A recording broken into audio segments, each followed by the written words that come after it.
ठीक है ना। चलिए फटाफट आप लोग मिला लीजिएगा पूरा, मैं 70 में 70 बताऊंगा। चलिए पहला प्रश्न क्या कर रहा है, पहला प्रश्न आपका कर रहा है कि एक ही तत्व के समस्थानिकों के बीच मुख्य अंतर क्या है, तो इसका राइट आंसर आपका बी हो जाएगा, न्यूट्रॉनों की संख्या। बी जो मार के आया होगा बिल्कुल सही है, ठीक ना। बिल्कुल मैं आपको करेक्ट आंसर बता रहा हूँ, आपको घबराना नहीं है, बिल्कुल सही मैं आपको बता रहा हूँ, ठीक ना। और जितना हम पढ़ाए थे ना फिजिक्स में सारा प्रश्न लड़ गया, आप लोग बोले थे कि लड़बे नहीं करता, मैं आपको दिखाता हूँ कितना प्रश्न लड़ा है। आप लोग तो पूरा क्लास को देखते ही नहीं हो, तो कैसे आप लोग मार के आओगे सही में सही, ठीक है ना। तो आप लोग जो है पूरा क्लास नहीं देखते हैं, तो इसलिए बोलता हूँ कि जब भी देखिए तो पूरा क्लास देखिए, ताकि आप लोग गर्दा उड़ा के आ जाए एग्जाम में, ठीक ना। लेकिन आप लोग पूरा क्लास देखते नहीं है, 2-4 को प्रश्न देख लिया बस वीडियो को कट कर दिया, नहीं ऐसा करिएगा तब कहाँ आप लोग गर्दा उड़ा खाइएगा। चलिए दूसरा प्रश्न पूछा गया है कि निम्नलिखित में कौन सा रेडियो धर्मी क्षय का प्रकार नहीं है, तो इसका राइट आंसर क्या होगा, म्यूऑन क्षय हो जाएगा। यह भी प्रश्न हम पढ़ाए थे, देखिए डी राइट आंसर हो जाएगा, जो भी डी मार्क आया होगा उसका सही हो गया होगा, ठीक है ना।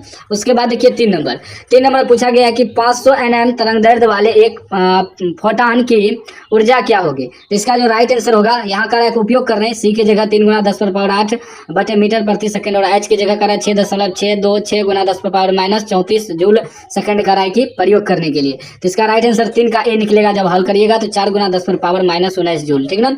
चलिए अगला प्रश्न मिलाते जाइए आप लोग फटाफट, यदि आपके पास सेट एच है तो अच्छा वाली बात है, कोई भी सेट रहे आप लोग जो है ना मिलाते जाइएगा प्रश्न को देख देख के, ठीक है ना, टिक करते जाइएगा। 4 नंबर प्रश्न देखिए, करा हाइड्रोजन स्पेक्ट्रम की कौन सी श्रेणी दृश्य भाग में पड़ती है, तो इसका राइट आंसर बी हो जाएगा बामर श्रेणी, ठीक ना। चलिए अगला प्रश्न देख लीजिए 5 नंबर प्रश्न पूछा गया है कि निम्नलिखित में कौन आवेश रहित कण है, तो इसका राइट आंसर डी हो जाएगा फोटॉन। चलिए अगला प्रश्न देखिए 6 नंबर प्रश्न देखिए, हु बहु पूछ दिया उठा के, कुछ भी चेंज नहीं किया है, ऑप्शन भी चेंज नहीं किया है, करा एक्स किरणें है, एक्स किरणें क्या हो जाएगा, विद्युत चुंबकीय तरंगे, ठीक ना। यह प्रश्न पढ़ाए थे, आप लोग जाके देखिएगा वीडियो में, फिजिक्स का वीडियो देखिएगा, पूरा वीडियो मिलाइएगा, मिलेगा सवाल आपको, लेकिन आप लोग पूरा देखते नहीं है, कैसे आप लोग छक्का मार के आइएगा। चलिए 7 नंबर प्रश्न कर रहा है कि 1 AMU की तुल्य ऊर्जा है, तो इसका राइट आंसर क्या हो जाएगा आपका, इसका राइट आंसर डी हो जाएगा, ठीक है ना। 931 हो जाएगा, डी राइट आंसर हो जाएगा। उसके बाद देखिए आपका 8 नंबर प्रश्न पूछा गया है कि समान आयाम एवं समान तरंग दैर्ध्य की 2 प्रकाश तरंगे अध्यारोपित की जाती है, तरंग का आयाम महत्तम होगा जब उनके बीच का कलांतर क्या होगा, 0 होगा। यह भी पढ़ाए थे, देखिए सेम पूछ दिया है। उसके बाद देखिए 9 नंबर प्रश्न कर रहा है कि ध्रुवित प्रकाश में कंपन तल एवं ध्रुवन तल के बीच कौन है, तो वो आपका 0 डिग्री। यह भी प्रश्न पढ़ाए थे, आप लोग वीडियो में जाके देख लीजिएगा, यह भी प्रश्न हम पढ़ाए थे, लेकिन आप लोग पूरा रट के जाते नहीं है, ठीक ना। जिसका सही हुआ होगा तो इसका मतलब वो देख के गया होगा, ठीक है ना। उसके बाद देखिए 10 नंबर का निम्नलिखित में कौन सी वैद्युत चुंबकीय तरंग नहीं है, तो आपका अल्फा किरणें हो जाएगा। यह भी प्रश्न सेम पूछ दिया है, ठीक है ना, ये राइट आंसर हो जाएगा। चैनल को आप लोग सब्सक्राइब कर लीजिएगा, ठीक ना, बाकी हिंदी सबका भी हम तैयारी करवा देंगे। 11 नंबर प्रश्न पूछा गया है कि किसी द्रव्यात्मक माध्यम में विद्युत चुंबकीय तरंग की चाल निर्भर नहीं करती है, तो इसकी तीव्रता पर। यह भी प्रश्न देखिए सेम उठा के पूछ दिया है, ठीक ना, जितना हम पढ़ाए थे सेम पूछ दिया है, ठीक ना। चलिए 12 नंबर प्रश्न करा कि प्रकाश विद्युत उत्सर्जन की घटना में आपतित प्रकाश की तीव्रता बढ़ाने पर प्रकाश धारा, ठीक ना, यहाँ दिख नहीं रहा है सबसे क्या है पता नहीं, धारा, तो इसका राइट आंसर जो होगा बढ़ती है। यह भी प्रश्न पढ़ाए थे, ठीक ना। चलिए 13 नंबर प्रश्न कह रहा है कि किसी गतिमान कण से संबंध डी ब्रागली तरंग की तरंग दैर्ध्य निर्भर नहीं करती है, तो वो आवेश पर नहीं करती है। देखिए सेम प्रश्न है, मिलाइएगा जाके वीडियो में, ठीक ना, सेम प्रश्न पूछा है। चलिए 14 नंबर प्रश्न कह रहा है कि फोटोन के गतिज द्रव्यमान का सूत्र है, तो वह हो जाएगा hv/c², बी राइट आंसर हो जाएगा। चलिए 15 नंबर प्रश्न आपका 15 नंबर प्रश्न पूछा गया है कि 2 समान धनावेशित बिंदु आवेशों जिनमें प्रत्येक पर 1 माइक्रोकूलाम आवेश है जो 1 मीटर की दूरी पर वायु में रखा जाता है, इस निकाय की वैद्युत स्थितिज ऊर्जा होगी, तो वो आपका हो जाएगा 9 × 10⁻³ जूल हो जाएगा। सी राइट आंसर हो जाएगा, जो भी सी मार्क आया होगा बिल्कुल सही राइट आंसर है। उसके बाद देखिए 16 नंबर कह रहा है कि निम्नलिखित में धारिता का मात्रक कौन सा होता है, धारिता का मात्रक होता है कूलाम बटे वोल्ट, डी राइट आंसर हो जाएगा। अगला प्रश्न देखिए 17 नंबर कह रहा है किसी संधारित्र की धारिता निर्भर नहीं करती है, तो प्लेटों के आवेशों पर। यह भी प्रश्न पढ़ाए थे, सी हो बहु पूछ दिया, ऑप्शन भी सेम वही है। उसके बाद देखिए 18 नंबर कह रहा है किसी आवेशित चालक के बाहरी सतह पर विद्युत क्षेत्र होता है, तो सतह के लंबवत, बी राइट आंसर हो जाएगा। अगला प्रश्न देखिए 19 नंबर प्रश्न कह रहा है कि यदि किसी चालक को बाहरी विद्युत क्षेत्र में रखा जाए तो चालक के अंदर का क्षेत्र क्या होगा, तो राइट आंसर हो जाएगा 0 होगा, एक करेक्ट आंसर हो जाएगा। उसके बाद देखिए 20 नंबर प्रश्न कह रहा है कि विपरीत चिन्ह के 2 बिंदु आवेशों के लिए निम्नलिखित में कौन सा कथन सही है, तो आपका स्थितिज ऊर्जा हमेशा ऋणात्मक होती है, ये राइट आंसर हो जाएगा। अगला प्रश्न देखिए 21 नंबर पूछा गया है कि गॉस गॉस का नियम कहता है कि किसी बंद सतह से गुजरने वाला विद्युत फ्लक्स संलग्न आवेश के समानुपाती होता है। ये राइट आंसर हो जाएगा। अगला प्रश्न देखिए 21 नंबर, उसके बाद 22 नंबर। मैंने 12वीं की एग्जाम में कला संकाय में 455 अंक लाकर जिला में दूसरा स्थान प्राप्त किया। में बोरॉन को अशुद्धि के रूप में मिलाया जाता है तो परिणामी पदार्थ होता है पी प्रकार के अर्धचालक, ठीक ना, बी राइट आंसर हो जाएगा। उसके बाद देखिए 23 नंबर प्रश्न, 23 नंबर पूछा गया कि एन प्रकार के अर्धचालक में अल्पसंख्यक आवेश वाहक होते हैं तो राइट आंसर बी हो जाएगा, हॉल, बी राइट आंसर हो जाएगा। अगला प्रश्न देखिए 24 नंबर पूछा गया है। 24 नंबर पूछा गया है कौन सा लॉजिक गेट तब ही सही निर्गम देता है जब निवेश भिन्न हो, जिसका राइट आंसर डी हो जाएगा, डी राइट आंसर, ठीक ना, जोड़ गेट। चलिए अगला प्रश्न देखिए 25 नंबर। 25 नंबर का है पश्च अभिनत डायोड होता है, जिसका राइट आंसर जो है डी हो जाएगा, ए सी दोनों हो जाएगा, ए भी होगा सी भी होगा, तो सीधा डी मार के जो आया होगा बिल्कुल सही है। उसके बाद देखिए 26 नंबर, 26 का है कि नैंड गेट के बुलियन व्यंजक है, तो इसका राइट आंसर क्या हो जाएगा, 26 का ए हो जाएगा, ए इंटू बी बराबर वाई। उसके बाद देखिए आपका 27 नंबर प्रश्न पूछा गया है कि फाइबर ऑप्टिक संचार में किस प्रकार की तरंगों का उपयोग किया जाता है, तो इसका राइट आंसर बी हो जाएगा, विद्युत चुंबकीय तरंगे, बी करेक्ट आंसर। उसके बाद देखिए 28 नंबर, देखिए हु बहु पूछ दिया है, सेम टू सेम उठा लिया है प्रश्न। कह रहा टीवी प्रसारण के लिए निम्नलिखित में से कौन आवृत्ति परास का उपयोग होता है, सी होगा। जो बच्चे सी मार के नहीं आया होगा उसका गलत है, सी हो जाएगा 30 से 300 मीटर हर्ज, ठीक ना, मेगा हर्ज होता है, 30 से 300 मेगा हर्ज, सी राइट आंसर हो जाएगा। उसके बाद देखिए 29 नंबर पूछा गया यदि किसी प्रत्यावर्ती धारा का शिखर मान 10 एम्पियर है तो इसका वर्ग मध्य मूल्य मान होगा, तो इसका राइट आंसर जो है 29 का बी होगा, 7.07 ठीक ना, यानी कि एम्पियर। इसमें चेंज कर दिया, हम सवाल बताए थे इसमें चेंज कर दिया, ठीक ना, अंक चेंज कर दिया।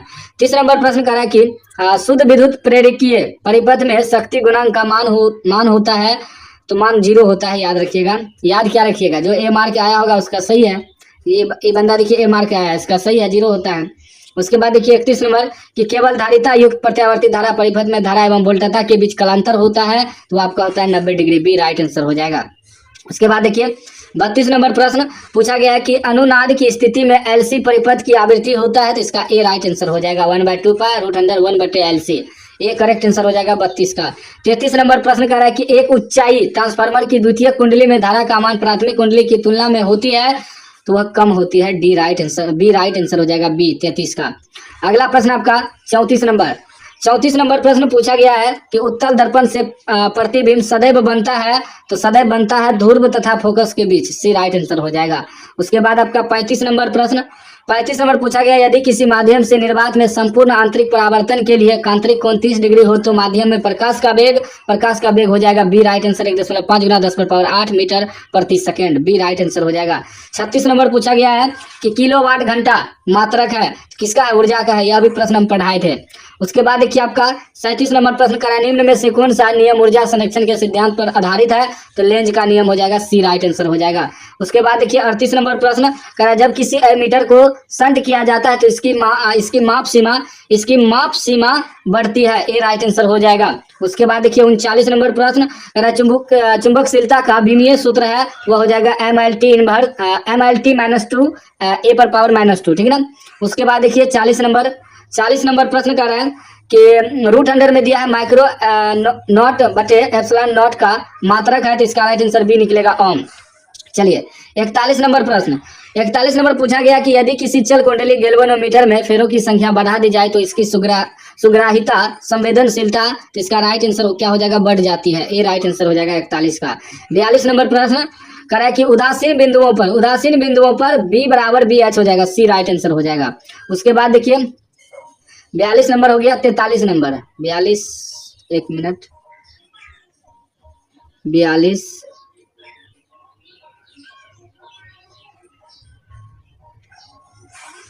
43 नंबर पूछा गया है कि लोह चुंबकीय पदार्थ के लिए अपेक्षित चुंबकशीलता माइक्रो आर का मान होता है, तो इसका राइट आंसर जो है 43 का डी हो जाएगा। डी, जो भी डी मार्क आया बिल्कुल सही है। उसके बाद देखिए 44 नंबर प्रश्न, कर R1 R2 और R3 प्रतिरोधों की श्रृंखला परिपथ में प्रत्येक प्रतिरोध में प्रवाहित धारा क्या हो जाएगा, समान होती है। ये राइट आंसर हो जाएगा। उसके बाद देखिए 45 नंबर प्रश्न, 45 नंबर पूछा गया है कि धारा घनत्व की इकाई क्या हो जाएगा, एम्पियर प्रति वर्ग मीटर, ठीक ना। सी राइट आंसर हो जाएगा। उसके बाद देखिए 46 नंबर प्रश्न, 46 नंबर पूछा गया कि यदि किसी चालक की लंबाई दोगुना कर दी जाए और उसके ऊपर लगाई गई विभवांतर को स्थिर रखा जाए तो इलेक्ट्रॉनों का अपवाह वेग, तो इसका राइट आंसर सी हो जाएगा, आधा हो जाएगा। सी राइट आंसर। उसके बाद देखिए 47 नंबर कि धारा वहन करने वाले परिनालिका के अंदर चुंबकीय क्षेत्र की दिशा होती है तो वृत्ताकार होती है। ए राइट आंसर हो जाएगा। उसके बाद देखिए 48 नंबर प्रश्न पूछा गया है कि निम्नलिखित में कौन सा उपकरण विद्युत चुंबकीय प्रेरण के सिद्धांत पर आधारित है, तो 48 का सी राइट आंसर हो जाएगा, विद्युत जनरेटर। नेक्स्ट प्रश्न आपका 49 नंबर पूछा गया, एक परिनालिका का स्वप्रेरकत्व निर्भर करता है, तो वो आपका बी सी दोनों हो जाएगा, ठीक ना। प्रति इकाई लंबाई, सीधा डी मार के जो आया होगा बिल्कुल सही है, डी। उसके बाद देखिए 50 नंबर कह रहा है कि दो आवेशों के बीच की दूरी आधी कर दी जाती है तथा एक आवेश को भी आधा कर दिया जाता है, दोनों के बीच लगने वाला बल पहले की अपेक्षा हो जाता है दुगुना हो जाता है। बी राइट आंसर हो जाएगा। उसके बाद देखिए 51 नंबर प्रश्न, एक इलेक्ट्रॉन को विभवांतर V के अधीन विराम से त्वरित करने पर इसकी चाल होगी, तो राइट आंसर बी हो जाएगा, रूट अंदर V के समानुपाती, ठीक ना। बी राइट आंसर हो जाएगा। उसके बाद देखिए 52 नंबर प्रश्न पूछा गया, इलेक्ट्रॉन का विशिष्ट आवेश होता है, तो वह हो जाएगा 1.8 × 10⁻11 कूलाम बटे केजी। सी राइट आंसर हो जाएगा 52 का। 53 नंबर प्रश्न पूछा गया है कि संधारित्रों के समानांतर संयोजन में प्रत्येक संधारित्र के लिए कौन सी राशि समान रहती है, तो इसका राइट आंसर सी हो जाएगा, विभवांतर। उसके बाद नेक्स्ट प्रश्न आपका 54 नंबर पूछा गया है कि वायु में दो धन आवेशों के बीच परावैद्युत पदार्थ रख देने पर इनके बीच प्रतिकर्षण बल का मान घट जाएगा। बी राइट आंसर हो जाएगा। उसके बाद 55 नंबर जो है 55 नंबर कह रहा है कि 0.2 माइक्रो कूलाम के दो बराबर तथा विपरीत आवेशों के बीच दूरी 3.0 सेमी इसका वैद्युत द्विध्रुव आघूर्ण होगा, तो इसका ऑप्शन ही नहीं दिया है, इसमें ऑप्शन गलत दिया है, ठीक ना। 55 का 56 नंबर प्रश्न कह रहा है कि एक बंद पृष्ठ के भीतर n वैद्युत द्विध्रुव स्थित है, बंद पृष्ठ से निर्गत कुल वैद्युत फ्लक्स होगा, तो इसका राइट आंसर होगा, डी हो जाएगा, 0। उसके बाद देखिए आपका 57 का, यदि समान फोकस दूरी ऐप के दो अभिसारी लेंस एक दूसरे के संपर्क में रखे हो तब संयोग की फोकस दूरी होगी, तो इसका राइट आंसर सी हो जाएगा, f/2, ठीक ना। उसके बाद 58 नंबर प्रश्न, एक उत्तल लेंस की क्षमता दो डायोप्टर है, इसकी फोकस दूरी होगी, तो इसकी फोकस दूरी 50 सेमी होगी। बी राइट आंसर हो जाएगा। उसके बाद देखिए आपका 59 नंबर प्रश्न पूछा गया, निम्नलिखित में कौन सा रंगीन विपथन को कम करने के लिए लेंसों में उपयोग किया जाता है, तो इसका राइट आंसर सी हो जाएगा, अवर्णक संयोग। सी राइट आंसर हो जाएगा। 60 नंबर प्रश्न पूछा गया है, एक उत्तल लेंस को किसी द्रव में डुबाया जाता है जिसका अपवर्तनांक लेंस के पदार्थ के अपवर्तनांक के बराबर होता है, तब इसकी फोकस दूरी अनंत होगी। बी राइट आंसर हो जाएगा। उसके बाद देखिए 61 नंबर प्रश्न कह रहा, साबुन के बुलबुले रंगीन दिखाई देते हैं व्यक्तिकरण के कारण। सी राइट आंसर हो जाएगा 61 का। 62 नंबर प्रश्न पूछा गया है कि निम्नलिखित में से किसे ध्रुवीकृत नहीं किया जा सकता है, तो इसका राइट आंसर 62 का ही हो जाएगा, ध्वनि तरंगे। उसके बाद आपका 63 नंबर कह रहा, एक व्यक्ति +2D क्षमता का चश्मा लेंस प्रयोग करता है, उसकी दृष्टि दोष है, उसकी दृष्टि दोष हो जाएगा दूर दृष्टि दोष। B right answer. उसके बाद देखिए 64 नंबर प्रश्न 64 कह रहा है कि 100 माइक्रोफेराड धारिता वाले संधारित्र को 100 वोल्ट तक आवेशित करने पर उसमें संचित ऊर्जा होगी, तो इसका राइट आंसर हो जाएगा 0.5 जूल।